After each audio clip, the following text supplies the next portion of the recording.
ದಸರೆಯಲ್ಲಿ ಅಂಬಾರಿ ಹೊತ್ತ ಆನೆ ಸ್ಥಿತಿ ಗಂಭೀರ. ಅಧಿಕಾರಿಗಳ ನಿರ್ಲಕ್ಷ್ಯಕ್ಕೆ ಆನೆಗಳಿಗೆ ಗಂಭೀರ ಗಾಯ.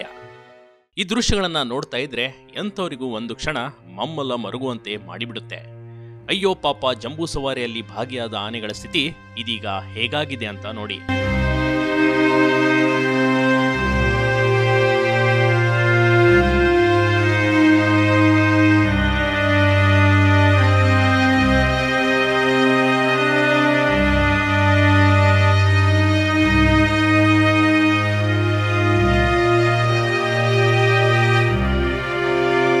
ಇಂಥ ಮನಮಿಡಿಯುವ ದೃಶ್ಯ ಕಂಡು ಬಂದಿದ್ದು ಸಕ್ರೆಬೈಲು ಆನೆ ಬಿಡಾರದಲ್ಲಿ. ಹೌದು, ಶಿವಮೊಗ್ಗದ ನಾಡಹಬ್ಬ ದಸರೆಯ ಆಚರಣೆಗಾಗಿ ಅಂಬಾರಿ ಹೊರಲು ನಗರಕ್ಕೆ ಬಾಲಣ್ಣ ಆನೆಯನ್ನ ಕರೆತರಲಾಗಿತ್ತು.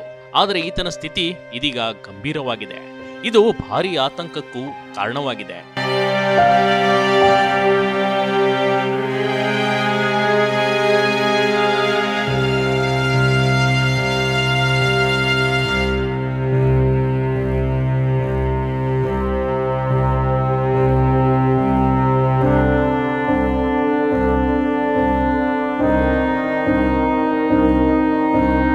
ಸಕ್ರೆಬೈಲು ಆನೆ ಬಿಡಾರದಲ್ಲೀಗ ಒಟ್ಟು 4 ಆನೆಗಳು ಅನಾರೋಗ್ಯಕ್ಕೆ ಒಳಗಾಗಿವೆ. ಶಿವಮೊಗ್ಗ ದಸರಾ ಆಚರಣೆ ವೇಳೆ ಜಂಬೂ ಸವಾರಿ ಮೆರವಣಿಗೆಗಾಗಿ ಸಕ್ರೆಬೈಲು ಆನೆ ಬಿಡಾರದಿಂದ ಈ ಬಾಲಣ್ಣ, ಸಾಗರ್, ಬಹದ್ದೂರ್ ಹೆಸರಿನ 3 ಆನೆಗಳ ಪೈಕಿ ಬಾಲಣ್ಣ ಹಾಗೂ ಸಾಗರ್ ಅನಾರೋಗ್ಯಕ್ಕೆ ಒಳಗಾಗಿವೆ. ಅದರ ಜೊತೆಗೆ ಆನೆ ಬಿಡಾರದಲ್ಲಿನ ವಿಕ್ರಾಂತ್ ಹಾಗೂ ಅಡಕ ಪಡಕ ಎನ್ನುವ ಆನೆಗಳು ಕೂಡ ಅನಾರೋಗ್ಯಕ್ಕೆ ಒಳಗಾಗಿವೆ. ಇದಕ್ಕೆ ಆನೆ ಬಿಡಾರದ ಸಿಬ್ಬಂದಿ ನಿರ್ಲಕ್ಷ್ಯವೇ ಕಾರಣ ಎನ್ನಲಾಗ್ತಿದೆ.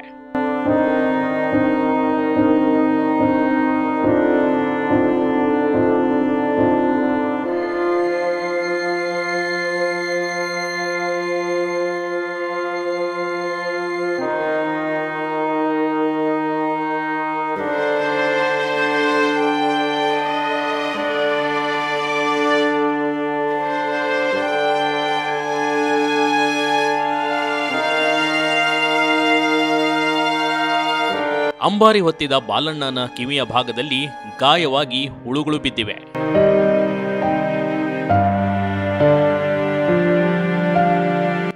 ದಸರಾ ಅಂಬಾರಿಗೆ ಬಾಲಣ್ಣ ಹೋಗುವಂತಿರ್ಲಿಲ್ಲ. ಬಾಲಣ್ಣನಿಗೆ ಕಾಲು ನೋವಿತ್ತು, ಅರ್ಜುನ ಹೋಗ್ಬೇಕಾಗಿತ್ತು.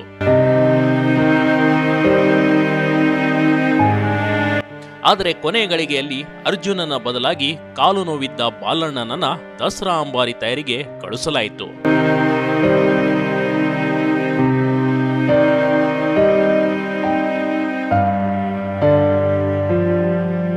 ಮೊದಲೇ ಕಾಲು ನೋವಿದ್ದ ಮೂಕ ಜೀವಿಯನ್ನೇ ಅಂಬಾರಿ ಹೊರಲು ಕಳಿಸಲಾಯಿತು.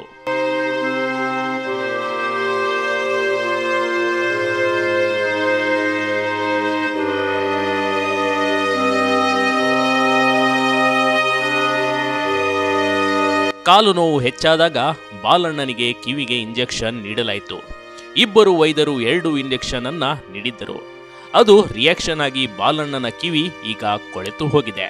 ಹೊರಗಿನಿಂದ ವೈದ್ಯರನ್ನ ಕರೆಸಿ ಚಿಕಿತ್ಸೆ ಕೊಡಿಸಿದ್ದು ಅದು ಫಲಕಾರಿಯಾಗುವ ಸಾಧ್ಯತೆ ಕಡಿಮೆ ಇದೆ. ಅದೇ ರೀತಿ ಸಾಗರನಿಗೆ ಹೊಟ್ಟೆ ನೋವು ಎಂದು ಕೊಟ್ಟ ಇಂಜೆಕ್ಷನ್ ನಿಂದ ಅದು ದೊಡ್ಡ ಗಾಯವಾಗಿದೆ.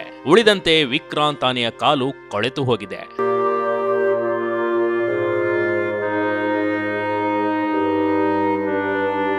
ಕುಂದಾಪುರದ ಹಾಲಾಡಿ ಹತ್ತಿರ ಹಿಡಿದು ತಂದ ಆನೆ ಪರಿಸ್ಥಿತಿ ಕೂಡ ಸರಿಯಿಲ್ಲ ಅಂತ ಹೇಳಲಾಗ್ತಾ ಇದೆ.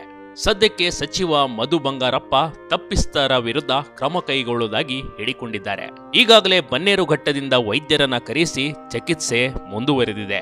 Big TV Karnataka, Shivamogga.